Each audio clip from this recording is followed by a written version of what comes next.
Kalau ingin dikejar jabatan, jangan ngejar jabatan. Kalau ingin dikejar harta, jangan mengejar harta.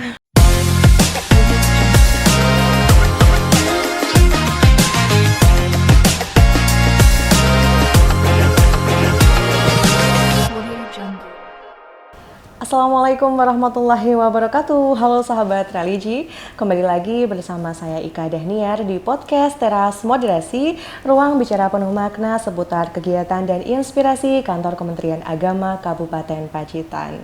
Nah, kalau biasanya kita melihat sosok pemimpin itu hadir di pertemuan penting, di agenda rapat, kemudian memberikan arahan, mengambil kebijakan atau juga memimpin program prioritas. Nah, kali ini kita akan mengajak sahabat religi untuk mengenal lebih dekat sosok pemimpin kita. Beliau adalah Bapak Dr. Haji Ahmad Sruji Bahtiar MPDI, Kepala Kantor Wilayah Kementerian Agama Provinsi Jawa Timur. Assalamualaikum warahmatullahi wabarakatuh, Bapak. Waalaikumsalam warahmatullahi wabarakatuh. Alhamdulillah, bagaimana kabar Bapak hari ini? Bapak sehat?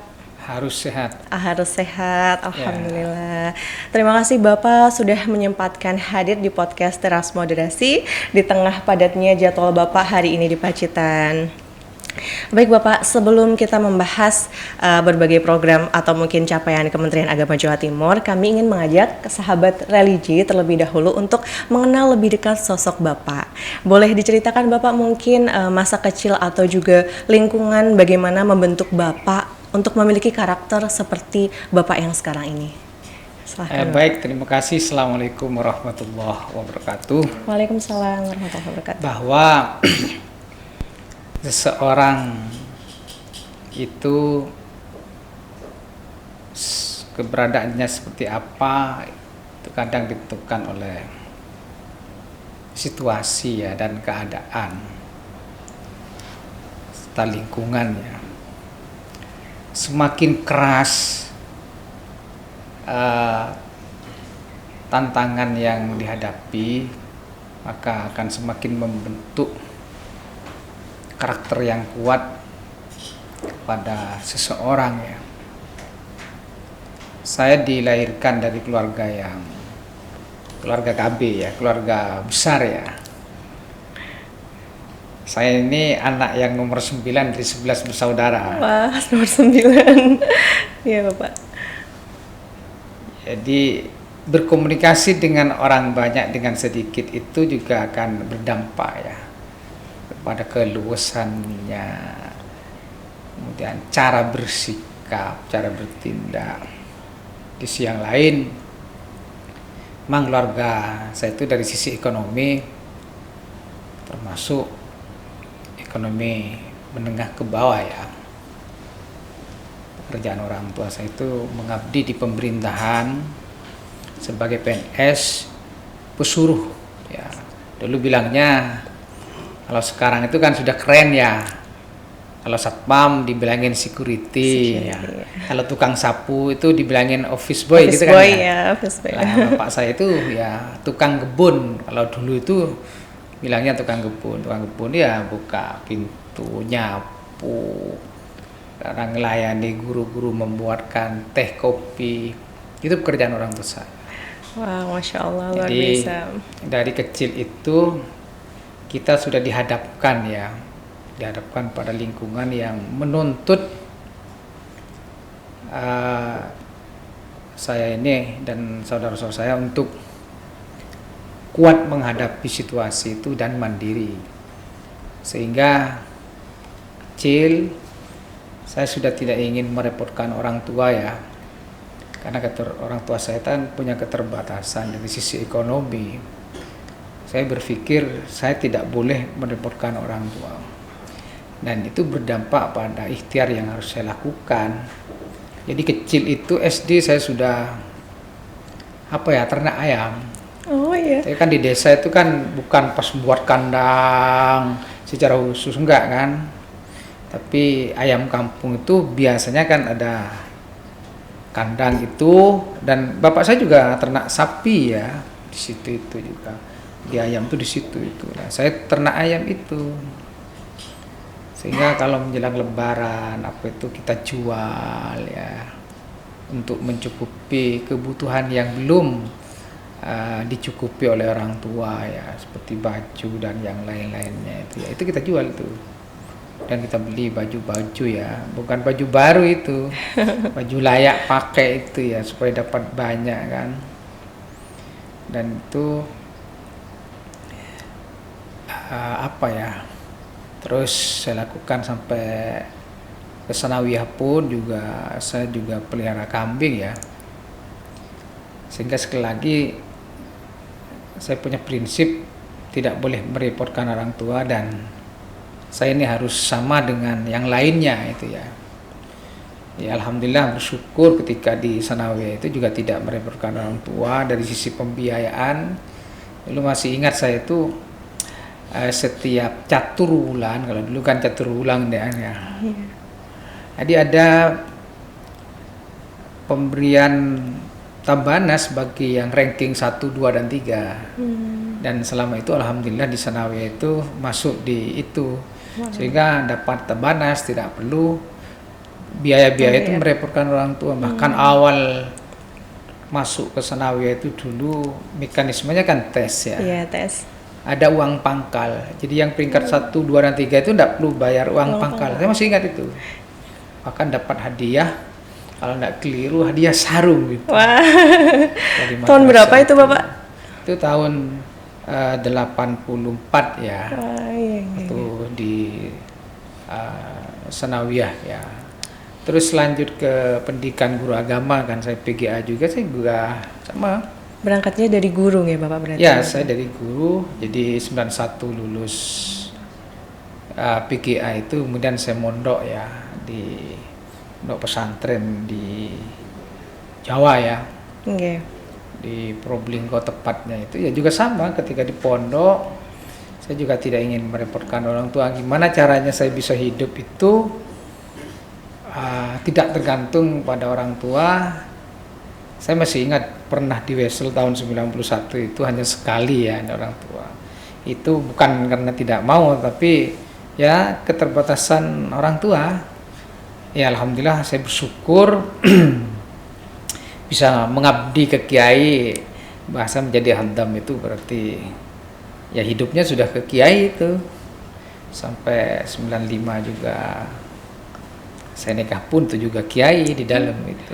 Masya Allah. Jadi sekali lagi bahwa seseorang itu karakternya ditentukan oleh lingkungan ya, oleh persoalan-persoalan yang dihadapi. Ketika kuliah pun saya tidak ingin memberatkan orang tua. Saya sempat ya jual beli jam tangan, sempat juga TV bekas, mandiri ya Pak ya, mandiri sendiri dini. Sempat juga sepeda engkol ya, sepeda ontel bekas itu. Dan yang awet itu ya batik. Jadi saya ambil batik itu di Madura ya, kemudian kita kirim grosiran ke daerah Demak ya dan Kudus itu ya. Jadi ngirim tuh, saya masih ingat dulu pesan kepada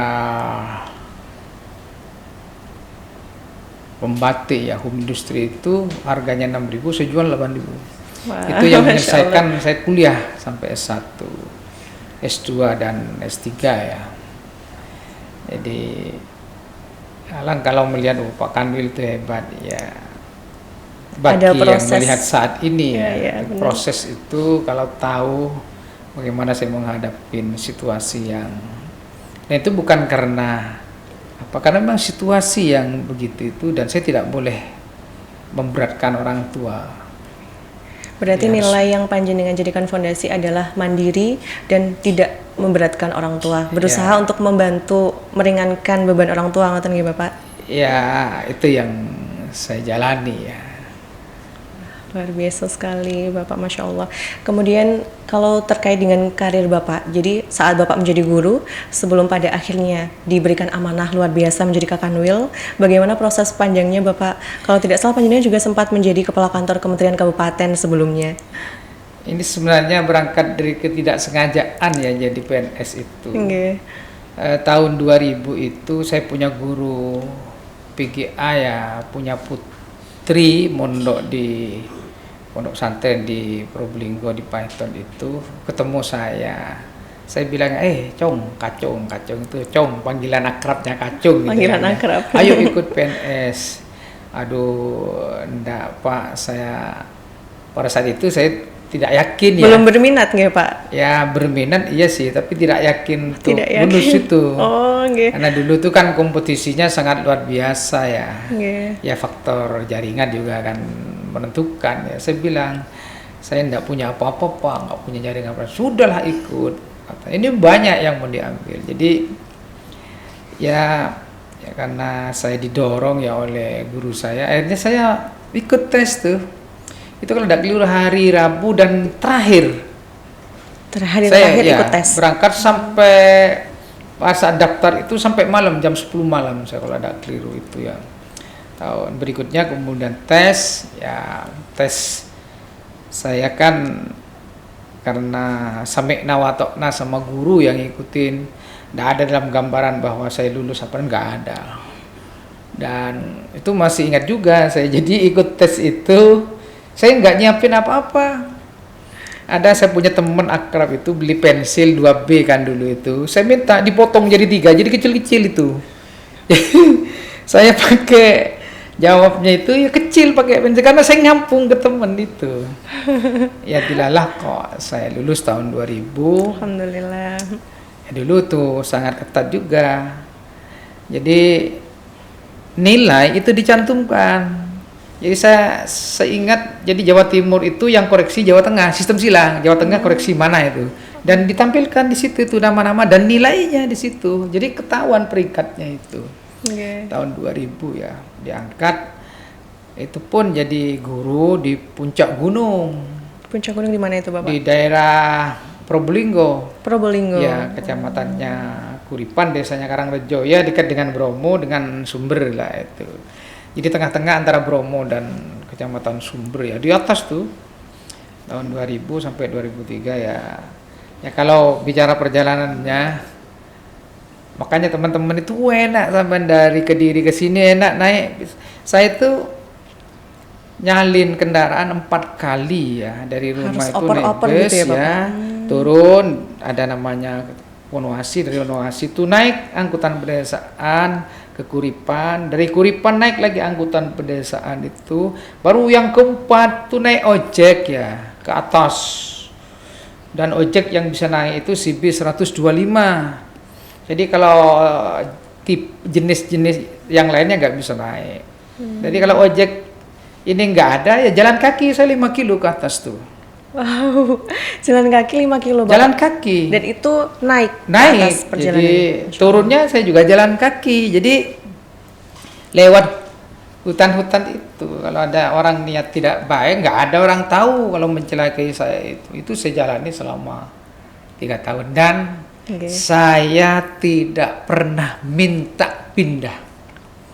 Oh, jadi saya nggak pernah minta dari awal pindah. Penempatan tidak pernah meminta ya saya pindah. Pokoknya jalani.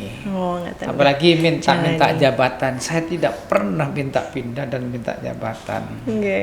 Karena saya ingat dawuhnya kiai saya itu, kalau ingin dikejar jabatan jangan ngejar jabatan, kalau ingin dikejar harta jangan mengejar harta. Kalau dikasih sedikit oleh Allah bersyukur. Karena pertanggungjawaban di akhirat sedikit. Kalau banyak jangan seneng. Itu dawuhnya. Itu yang prinsip hidup yang saya selalu. Jadi selama ini nggak pernah minta pindah. Justru saya akhirnya dicari untuk dipindah.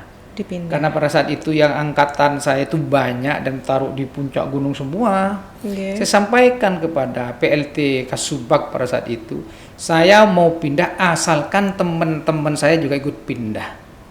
Asalkan teman-teman saya dipindah duluan. Itu yang saya sampaikan. Karena saya kan ketua forum komunikasi guru agama ya. Jadi kalau saya pindah duluan apa katanya teman-teman kan tidak enak. Tetapi karena sistemnya begitu akhirnya oke, saya mau pindah. Tapi teman-teman juga harus dipindah. Ya pun proses dipindah pelan-pelan itu. Tahun 2003. Jadi 3 tahun itu saya menjalani, ya itu tadi itu naik, Naik. kemudian jalan kaki. Jalan kaki 5 kilo. Makanya kalau ada teman-teman tuh jauh ini dan sebagainya, saya sudah menjalani itu. Makanya kalau tidak suka, tidak senang ditempatkan di mana, ya kan rumusnya gampang. Mundurkan diri kan selesai, gitu aja. Iya. Berarti panjenengan dari kecil juga belum ada, atau mungkin waktu kecil juga tidak ada impian cita-cita menjadi seorang pemimpin nggih Bapak, hanya menjalani, berusaha menjadi Saya pemimpin? ingat dawuhnya orang tua saya. Jadi sekolah itu untuk menghilangkan kebodohan. Jadi tidak ada kemudian jadi ini, jadi nggak ada. Dan itu ternyata di dalam kitab Ihya Ulumuddin itu ya, di bab ayyuhal walad ya, berkaitan dengan tasihun niyah, meluruskan niat itu. Jadi belajar itu, katanya Imam Al-Ghazali, itu menghilangkan kebodohan supaya tidak tersesat. Karena hidup itu melakukan apapun karena harus didukung oleh ilmu ya. Oke, ada dasarnya. Nah, jadi orang tua saya tuh berarti mendalami betul tentang Ihya Ulumuddin bab ayyuhal walad terkait dengan tasihun niyah itu. Jadi saya nggak ada gambaran, pokoknya saya mondok sekolah itu menghilangkan kebodohan. Yang kedua, katanya Imam Al-Ghazali, itu menghilangkan kebodohan orang lain. Jadi apa penekanannya? Kalau kita ini sudah tahu, punya ilmu dan paham, maka ajarkan ilmu-ilmu itu kepada orang lain, sehingga menghilangkan kebodohan orang lain, dan pahalanya itu akan terus mengalir ya. Kan kalau punya ilmu dan tidak diamalkan, itu katanya al ilmu bila amalin kasyajari bila thamarin, seperti pohon yang tidak berbuah. Bahkan dalam sebuah kitab ya, Subat kalau tidak keliru itu, orang yang berilmu dan tidak mengamalkan ilmunya suatu saat nanti akan dihisab di hadapan Allah, itu mendahului orang-orang yang menyembah berhala. Nah, coba bayangkan itu. Jadi orang yang berilmu kemudian tidak amal, makanya benar kata Imam Al-Ghazali itu menghilangkan kebodohan orang lain. Kemudian yang ketiga ya, ilmu-ilmu kita belajar itu tentunya ingin meningkatkan keimanan kepada Allah supaya semakin dekat dengan Allah itu. Jadi punya ilmu tidak sombong. Punya ilmu itu ibadahnya semakin baik. Punya ilmu ahlaknya semakin baik. Punya ilmu hablum minan nasnya juga semakin baik. Nah, jadi itu. Kalau melihat tadi panjenengan bercerita, panjenengan melakukan perjalanan ke Probolinggo itu juga naik-naik gunung. Nah ini kalau melihat di Pacitan sendiri itu kan juga perjalanannya juga lumayan nggih Bapak. Panjenengan sudah melakukan beberapa kali kunjungan ke Pacitan. Boleh Bapak panjenengan sampaikan bagaimana pendapat panjenengan terkait dengan Kemenak Kabupaten Pacitan ini? Kalau ke Pacitan ini memang butuh perjuangan ya, butuh semangat yang luar biasa. Dari Surabaya ke sini ini melewati pegunungan, kemudian melewati tikungan-tikungan yang tajam. Iya, betul. Artinya kalau tidak niat karena Allah itu, kita ke Pacitan itu tentunya berhitung ya. Kalau tidak niat pengabdian dan perjuangan itu untuk ke Pacitan, kita berhitung.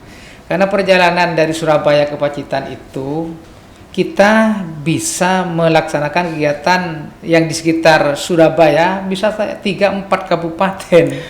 Jadi dengan waktu yang sama gitu ya, Pak. dengan waktu yang sama. Tapi kan niat karena Allah, ini pengabdian dan perjuangan bagi saya nggak ada capek, dan adalah ketika ketemu dengan teman-teman dan bisa berbagi tentang kebaikan, itulah kebahagiaan yang sesungguhnya yang saya selalu dambakan, dan mudah-mudahan juga itu dambaan semua teman-teman. Amin. Karena sekali lagi sebaik-baik manusia itu kan yang bermanfaat kepada manusia yang lainnya. Khairun nas annafa'uhum linnas ya.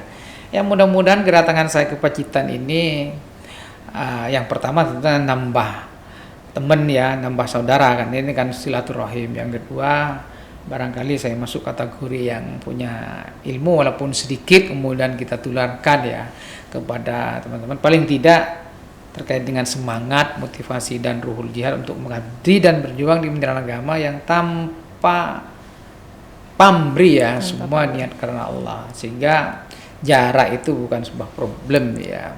Letak geografis Perjalanan itu tidak, bukan sebuah iya, problem. tidak menjadi tantangan ya Bapak. Betul. Dan itu justru menurut saya bagian dari ujian ya. Ujian yang baik itu semakin tinggi ujiannya itu semakin baik itu, karena itu akan mengukur kadar ya keseriusan dan kesungguhan seseorang makhluknya Allah itu. Nah, orang yang diuji dengan berat kemudian dia mundur, berarti kan dia tidak kuat ujian. Sama dengan orang kita mau ke Mekah misalnya, kan ujiannya banyak itu. Kalau tidak bisa melalui kan tidak jadi ke Mekah itu. Kalau dari perkembangan di Pacitan sendiri, Bapak panjenengan sudah melakukan kunjungan beberapa kali. Apakah ada perkembangan baik yang mungkin panjenengan lihat dari Kemenak Pacitan ini, Bapak? Mulai dari pelayanan publik mungkin, atau juga pelayanan keagamaan? Yang saya rasakan langsung saat ini, saya beberapa kali ke sini belum melihat podcast ya. Nah, ini podcastnya ada. Ada. Berarti kan 2 kali kalau tidak keliru saya ke sini itu di zamannya Pak Baharudin, ya. Terus zamannya Pak Bambang. Kang Bambang. OZI ya. Terus ke sini lagi ya. Nggih. Ya sekarang ini berarti ini salah satu perkembangannya ya podcast ini. Tapi secara umum memang Pacitan ini sangat ya kondusif ya. Dari cerita-cerita teman-teman yang pernah di sini bagus ya. Jadi budayanya juga bagus, kemudian hubungannya juga bagus, interaksi komunikasinya juga bagus. Ya memang seharusnya begitu. Di mana saja, karena bekerja tidak didukung oleh suasana yang kondusif ya, itu kan tidak nyaman ya. Bekerja menjadi tidak tenang ya tentunya tidak bahagia juga, tidak tenang kalau bekerja tidak kondusif itu. Dan sekali lagi Pacitan ini sangat luar biasa, pembangunan nasional integritasnya juga sangat bagus ini, terus kembangkan. Amin ya Bapak.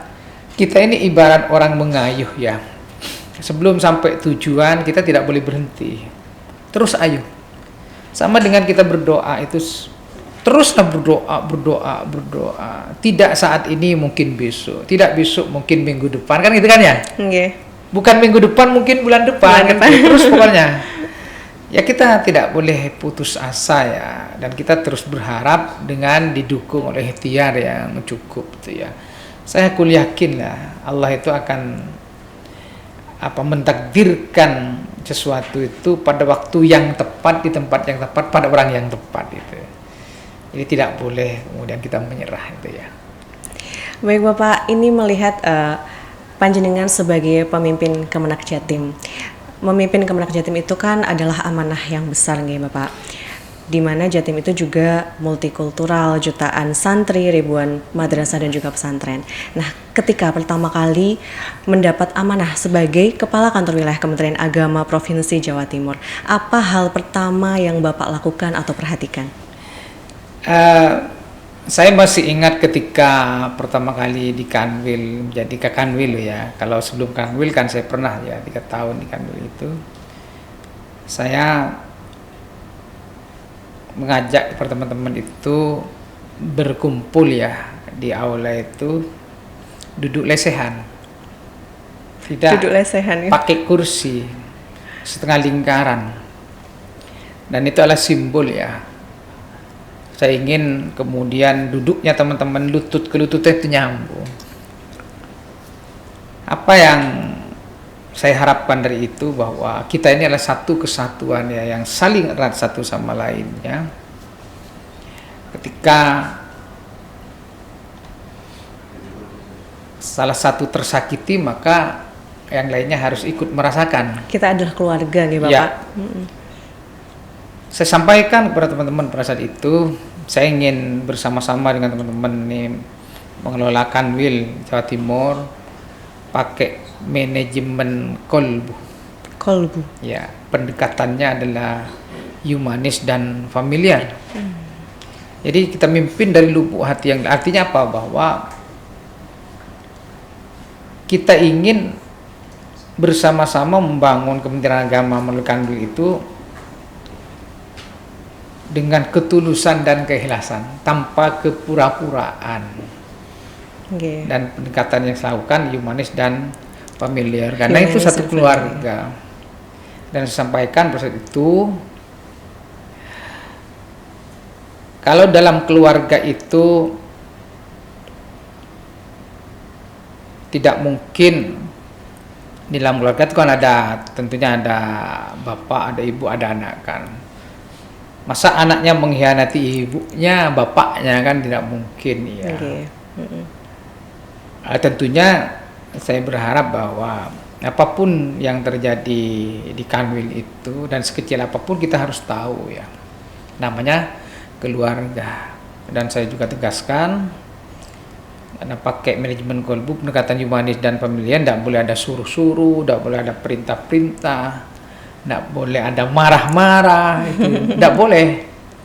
Nah itu yang kemudian kita lakukan, karena sekali lagi bahwa bekerja itu kan butuh kenyamanan. Oke, butuh kenyamanan. Kalau ada persoalan itu bukan marahnya yang didahulukan, ya gimana kemudian kita berkomunikasi dengan baik, gimana jalan keluarnya. Pemimpin yang baik itu bukan mempersoalkan persoalannya, tapi mencari solusi. Karena persoalan itu kan sudah terjadi ya, masalah kan sudah terjadi. Nah kalau itu yang dibahas, bisa jadi kita lupa dengan solusinya. Maka saya selalu mengatakan, kalau ada masalah ya sudah, masalah itu kita carikan solusinya. Bukan kemudian kita ini setback ke belakang. Tapi justru itu kan mikir ke depan, selesaikan masalah ini. Karena kalau kemudian kita setback ya, itu nanti banyak yang ini yang salah, ini enggak selesai akhirnya. Dan yang terpenting itu adalah solusi. Okay. Ya. Baik Bapak, terakhir pada podcast hari ini, apa pesan khusus yang ingin Bapak sampaikan kepada seluruh ASN Kementerian Agama, khususnya kami yang ada di Kabupaten Pacitan? Kalau kita ini beragama udhulu fi silmi kafah, maka udhulu fi Kemenak ini kafah, jadi totalitas jiwa raganya ya kita totalkan untuk menjalankan tugas dan tanggung jawab, memberikan layanan yang terbaik ya. Karena sekali lagi semua itu akan kembali kepada kita semua. Katanya in ahsantum li anfusikum wa in asatum falaha. Kalau kita berbuat baik kepada orang lain, dalam konteks ini memberikan layanan karena kita punya tugas dan tanggung jawab Kementerian Agama, maka sungguhnya sedang berbuat kebaikan kepada diri kita. Ini yang sering dilupakan. Makanya orang Jepang itu kenapa selalu mengatakan, Alhamdulillah Pak, berterima kasih Anda sudah memberikan kesempatan kepada saya untuk memberikan layanan. Kalau kita kan enggak kan, terima kasih Pak, saya sudah dilayani dengan baik. Nah, jadi sebenarnya Jepang yang pakai konsep in ahsantum li anfusikum, budaya melayani ya Bapak. Ya, berbuat kebaikan kepada orang lain sesungguhnya berbuat kebaikan kepada kita sendiri. Nah kalau ini bisa dibangun, teman-teman dia akan menyia-nyiakan sedikit pun, melalaikan sedikit pun akan tugas dan tanggung jawab. Cuma persoalannya dia akan merasa senang bahagia kalau dilayani. Nah ini mindset yang kemudian karakter yang harus dibangun ya, yang harus dirubah oleh kita itu. Oke. Baik Bapak, terima kasih banyak, pesan yang Bapak sampaikan sangat inspiratif. Semoga bisa menjadi motivasi dan dukungan untuk kami untuk menjadi lebih baik, khususnya juga kami yang ada di Kabupaten Pacitan. Dan semoga Bapak juga selalu diberikan kesehatan dan keberkahan dalam menjalankan amanah. Baik sahabat religi, sekian podcast kita hari ini. Wassalamualaikum warahmatullahi wabarakatuh.